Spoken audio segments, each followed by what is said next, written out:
हम करेंगे हर मजलूम की हिमायत। अस्सलामुअलैकुम, मैं हूं हुरैन फातिमा और आप देख रहे हैं हिमायती news HD channel.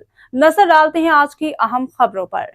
Sanghar district reporter Mohammad वकार भट्टी। संजूरू में बदअमनी में इजाफा। संजूरू थाने की हद रोतियानी करीब दिन दहाड़े डकैती की वारदात। नामालूम मुसल्लह डाकुओं ने खडरी शहर के रिहायशी जमील अहमद शहर को मजामत करने पर टांग में गोली मार के जख्मी कर दिया। डाकू इसकी मोटरसाइकिल 70,000 रुपये मालियत का टच मोबाइल और नकद रकम छीन के फरार हो गए। जख्मी जमील अहमद शहर को फौरी तौर पर तिबी इमदाद के लिए सिविल अस्पताल सांगड़ मुंतकिल किया गया, जहाँ इसे नवाबशाह सिविल अस्पताल रेफर कर दिया गया। दूसरी जानिब संजूरू पुलिस ताहाल मौके वारदात पर नहीं पहुंची, न ही अस्पताल जाके जख्मी वाक़े की तफसीलात हासिल की हैं। चाहिए फुर कितना दिया जाए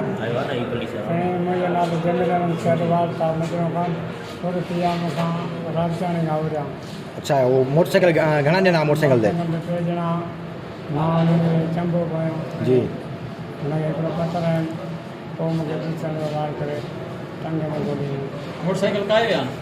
मोटरसाइकिल का छॾे आ न ॿियो कुझु तव्हांजो खणी वञो मोबाइल वग़ैरह या अच्छा ॿियो कुझु 70,000 जो मोबाइल है, 6,000 कैश